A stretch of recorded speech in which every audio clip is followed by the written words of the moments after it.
गया है।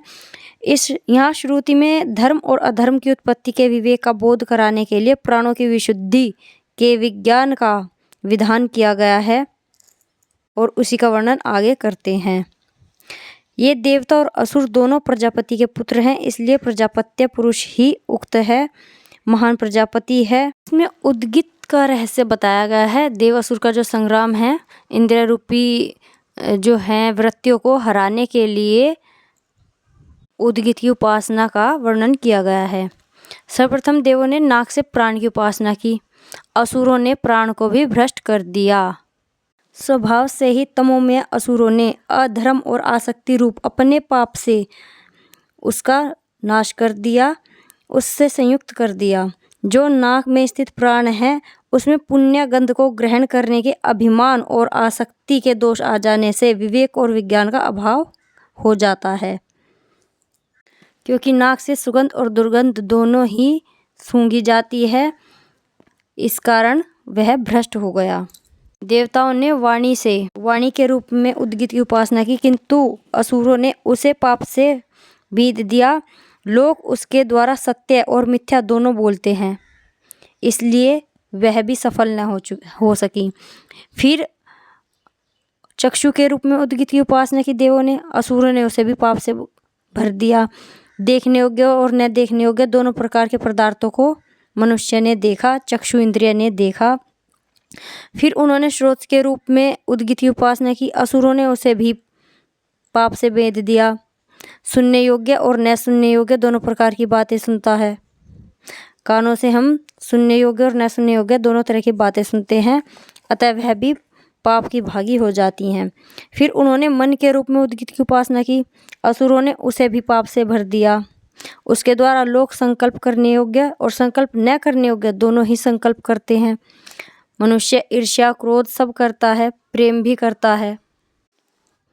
मनुष्य देव वाक चक्षु श्रोत मन आदि सभी निश्चय ही देवता पाप से संयुक्त होते हैं। ये सब जो इंद्रियां हैं ये पाप से युक्त हो जाती हैं। फिर अंत में मुख्य प्राण के रूप में उद्गित की उपासना की गई। उस प्राण के समीप पहुंचकर असुरगण इस प्रकार ध्वस्त हो गए जैसे पाषाण के पास पहुंचकर मिट्टी का ढेला नष्ट हो जाता है। उद्गित की उपासना के क्रम को ध्यान से याद करें, क्योंकि ये यूजीसी नेट में क्वेश्चन पूछा जाता है। इनका क्रम जो है, पहले उद्गित की उपासना नाक के रूप में हुई, फिर वाक के रूप में हुई, फिर श्रोत के रूप में हुई, फिर चक्षु के रूप में और फिर मुख्य प्राण के रूप में हुई है। मुख्य प्राण की सर्वप्रथम जो है उपासना अंगिरा ऋषि ने की थी, इसलिए इसे अंगिरस भी कहते हैं। इसी से बृहस्पति ने उस प्राण के रूप में उद्गित की उपासना की। लोग इस प्राण को ही बृहस्पति मानते हैं, क्योंकि वाक ही बृहति है और यह उसका पति है। वाक यानी बृहति का पति, इसलिए बृहस्पति है। इसी से आयस्य ने इस प्राण के रूप में उद्गित की उपासना की। लोग इस प्राण को ही आयस्य मानते हैं, आस्य मुख से निकलना। दल्भ के पुत्र बक ने भी प्राण में उद्गित की उपासना की और नैमिषारण्य में यज्ञ करने वालों का उद्गाता हुआ और उसने उनकी कामना पूर्ति के लिए उद्गान किया। उद्गित की उपासना कामनाएं पूर्ण करने वाली है। यह प्राण और सूर्य परस्पर समान ही है। यह प्राण उष्ण है, वह सूर्य भी उष्ण है। इस प्राण को स्वर ऐसा कहते हैं और उस सूर्य को स्वर या प्रत्यास्वर ऐसा कहते हैं। अतः इस प्राण और उस सूर्य रूप से उद्गित की उपासना करें। प्राण केवल गमन ही करता है, मरने के पश्चात वह पुनः लौटता है, पुनः नहीं लौटता है, किंतु सूर्य प्रतिदिन अस्तमित होकर लौटता है, इसलिए वह प्रत्यास्वर है। इस प्रकार गुण और नाम से भी ये प्राण और आदित्य एक दूसरे के तुल्य ही हैं। प्राण और अपान की जो संधि है, उनके बीच का जो वृत्ति विशेष है, स्थान है, वह व्यान है। व्यान ही वीर्यवान कर्म की निष्पत्ति का कारण है। जो व्यान है वही वाणी है, क्योंकि वाणी व्यान का ही कार्य है। वाणी व्यान से निष्पन्न होने वाली है, इसलिए लोक प्राण और अपान अर्थात प्राण अपान की क्रियाएं न करता हुआ वाणी का अभिव्यवहारण उच्चारण करता है। वाक ऋक है, ऋक ही साम है और इसी से प्राण और अपान की क्रिया न करता हुआ सामगान करता है। जो साम है वही उद्गित है, इसी से प्राण और अपान की क्रिया न करता हुआ उद्गान होता है। आदिदेविक बताया गया है। तपशील प्लस आदित्य के रूप में उद्गित की उपासना कर उद्दित होकर प्रजा के लिए प्राण संचार करता है। तम प्लस भय का नाश करता है। प्राण प्लस सूर्य दोनों स्वर गर्म है, उष्ण है, यह भी बताया था। सूर्य को प्रत्यस्वार भी कहते हैं। दोनों के रूप में उद्गित की उपासना करनी चाहिए, ये बताया गया है। ध्यान के रूप में उपासना अंतःश्वास प्राण है और बहिश्वास अपान है और इनकी संधि व्यान है।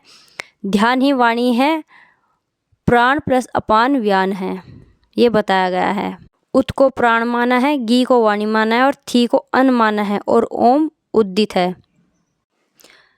ध्यो को ही उत माना है, अंतरिक्ष को गी माना है, पृथ्वी को थ माना है, आदित्य ही उत है और वायु ही गी है और अग्नि ही थ है। सामवेद ही उत है, यजुर्वेद गी है और ऋग्वेद थ है। इन अक्षरों को इस प्रकार जानने वाला जो विद्वान उद्गित इस प्रकार उद्गित अक्षरों की उपासना करता है, उसके लिए वाणी जो वाक का दोह है उसका दोहन करती है तथा वह अन्नवान और अन्न का भोक्ता होता है। ऊंचे स्थान होने के कारण उत को धूलोक कहा गया है। लोकों को निगलने से अंतरिक्ष को गी कहा है। प्राणियों का स्थान होने के कारण पृथ्वी को थ कहा है। ऊंचा होने के कारण आदित्य को उत कहा है। अग्नि को निगलने वाला होने के कारण वायु कहा है, वायु को गी कहा है और यज्ञ संबंधी कर्म अवस्थान होने से अग्नि ही थ है।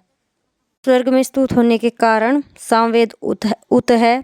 यजुर्वेद गी है क्योंकि यजुर्वेद के दिए हुए हवि को देवता लोग निगलते हैं और ऋग्वेद थ है क्योंकि ऋक में ही साम अधिष्ठित है। ओम उद्दित है, प्रणव ओम है, सूर्य उद्दित है। मनो में ब्रह्मा के 4 पाद बताए गए हैं। पैर वाणी प्राण चक्षु श्रोत, ये मनो में ब्रह्मा के 4 पैर हैं। आकाश के 4 पाद बताए गए हैं। अग्नि वायु आदित्य दिशाएं। आध्यात्मिक विवेचन है, मन ब्रह्मा स्वरूप में उपासना करता है। आदिदेविक विवेचन में आकाश ब्रह्म रूप में उपासना करनी चाहिए, ये बताया गया है। ऐत्रेय महिदास के अनुसार 116 वर्ष रोग रहित होकर जीना चाहिए। इसमें आयु बताई गई है। प्रथम आयु है 24, द्वितीय 44 और तृतीय 48। समय बताया गया है प्रातः सवन, मध्य सवन, तृतीय सवन। अक्षर बताए गए हैं इसमें गायत्री छंद, त्रिष्टुप छंद, जगती छंद। देवताओं ने मृत्यु के भय से स्वयं को वेद त्रय विद्या के मंत्रों से खुद को आच्छादित किया था। इसके कारण ही इसके मंत्रों को छंद कहा गया है। देवताओं ने वेद त्रय के मंत्रों से स्वयं को आच्छादित कर लिया था, उसके पीछे छिपा लिया था। पृथ्वी ही ऋक है, अग्नि ही साम है। पृथ्वी सा और अग्नि अम है, दोनों मिलकर साम बनते हैं। अंतरिक्ष ऋक है, वायु साम है। ध्यो ऋक है, आदित्य साम है। नक्षत्र ऋक है और चंद्रमा साम है। शुक्ल ज्योति शुक्ल प्रकाश है, इन सबको ऋक माना है और जो नीलवर्ण है, श्यामता जिनमें दिखाई देती है, वह सब साम है। सत्यकाम और हरिदम गौतम महर्षि की कहानी है। सत्यकाम जबाला और महर्षि गौतम के शिष्य थे, जिनकी माता जबाला थी और जिनकी कथा छांदोग्य उपनिषद में आई हुई है। सत्यकाम जब गुरु के पास गए तो नियम अनुसार गौतम ने उनसे उनका गोत्र पूछा। सत्यकाम ने स्पष्ट कह दिया कि मुझे अपने गोत्र का पता नहीं है, मेरी माता का नाम जबाला है और मेरा नाम सत्यकाम है।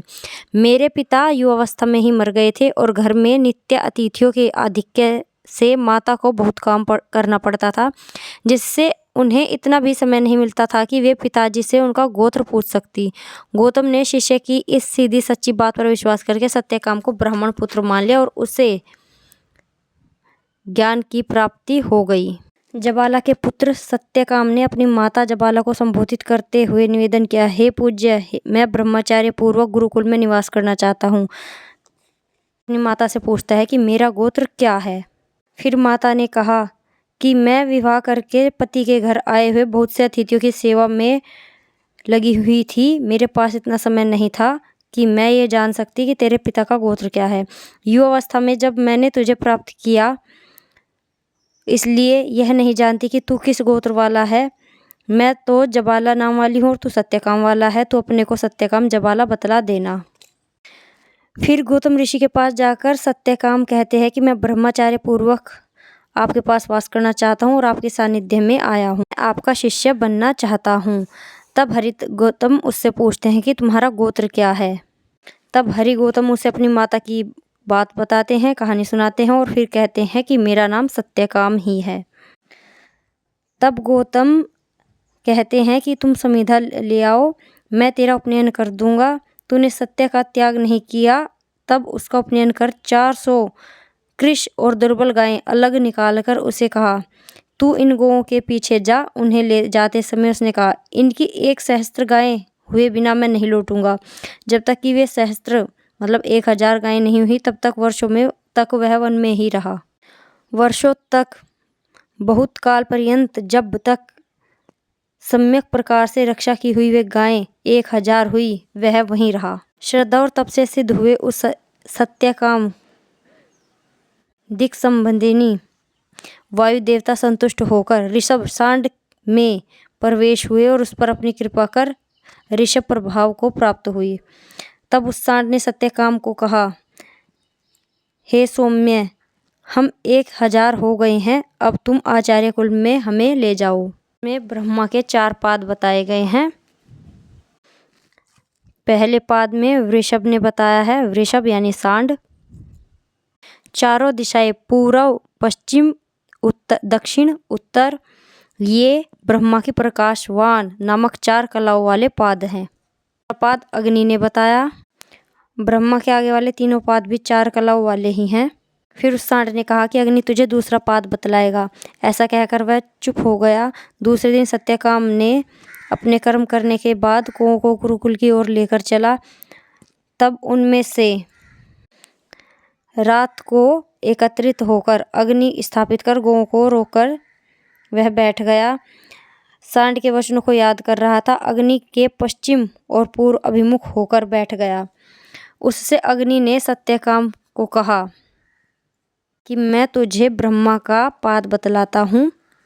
पृथ्वी कला, अंतरिक्ष कला, द्युलोक कला, समुद्र कला, ये ब्रह्मा के चतुष्कल पाद अनंतवान नाम वाले हैं। ब्रह्मा के ये 4 कला वाले पाद अनंत नाम वाले हैं, ये बतलाया। जो इस गुण से युक्त उपासना करता है वह इस लोक में अनंतवान हो जाता है और अन्य लोकों को भी अनंतवान लोकों को भी जीत लेता है। इसे जानने वाले पुरुष ब्रह्मा के चतुष्कल पाद की अनंतवान इस गुण से युक्त उपासना करते हैं। ऐसा बोलकर अग्नि चुप हो गया। फिर संविधान के अग्नि के पश्चिम पूर्व अभिमुख करके बैठा था, मतलब पश्चिम दूसरी तरफ मुख करके बैठा था। तब हंस उसके समीप गया और उसने कहा कि मैं तुझे तीसरा पाद बताता हूँ, मैं तुझे ब्रह्मा का तीसरा पाद बताता हूँ। आदित्य को ही हंस कहा गया है। अग्नि, सूर्य, चंद्रमा, विद्युत, ये 4 कलाएं ही ब्रह्मा के चतुष्कल पाद ज्योतिष्मान नाम वाले हैं। जो पुरुष इसे इस प्रकार जानता है वह ब्रह्मा के चतुष्कल पाद को ज्योतिष्मान ऐसे गुण से युक्त उपासना करता है और ज्योतिष्मान लोगों को जीत लेता है। ज्योतिविषय दर्शन का ही निरूपण किया गया है। इसमें ज्योतिष्मान को दीप्ति युक्त माना गया है। मरने के बाद चंद्र और आदित्य के ज्योतिष्मान लोगों को जीत लेता है, ऐसा बताया गया है। मुदगु तुम्हें चौथा पाद बतलाएगा, ऐसा कहकर हंस चला जाता है और सायंकाल में जहाँ गाय एकत्रित थी, अग्नि थी, वहीं पर बैठा रहता है। मदगु एक जलचर पक्षी है। जल से संबंध होने के कारण वह प्राण ही है। फिर मुदगु कहता है कि मैं तुझे ब्रह्मा का चौथा पाद बतलाता हूँ। उसने कहा, प्राण कला, चक्षु कला, श्रोत कला, मन कला, मतलब प्राण, चक्षु, श्रोत, मन, ये 4 ब्रह्मा के चतुष्कल पाद आयतनवान नाम वाले हैं। इस प्रकार ब्रह्मा के इस चतुष्कल पाद की आयतनवान ऐसे गुण से युक्त उपासना करता है, वह इस लोक में आयतनवान हो जाता है और आयतनवान लोगों को जीत लेता है। आयतनवान का अर्थ है आश्रय वाला। मरने पर आयतनवान अवकाश युक्त लोकों को ही जीत लेता है। ब्रह्मा की 16 कलाएं बताई गई हैं। धर्म के 3 स्कंद बताए गए हैं। यज्ञ तप तितिक्षा ये पहला स्कंद है। दूसरा स्कंद दान है। तीसरा स्कंद अध्ययन है। बहुत सी कहानियां हैं किंतु नेट के हिसाब से अभी जितना पूछा गया है वही बताई है। इसमें शांडिल्य विद्या का भी वर्णन किया गया है। ज्योति स्वरूप को ही जलान कहा गया है। ज का अर्थ है उसी में, जन्म का अर्थ है लेना, ला का अर्थ है उसी में लीन होना, अन्न का अर्थ है उसी में जीवन का नष्ट और धारण करना, यही जलान है। शांडिल्य विद्या को ज्योति स्वरूप जलान कहा गया है।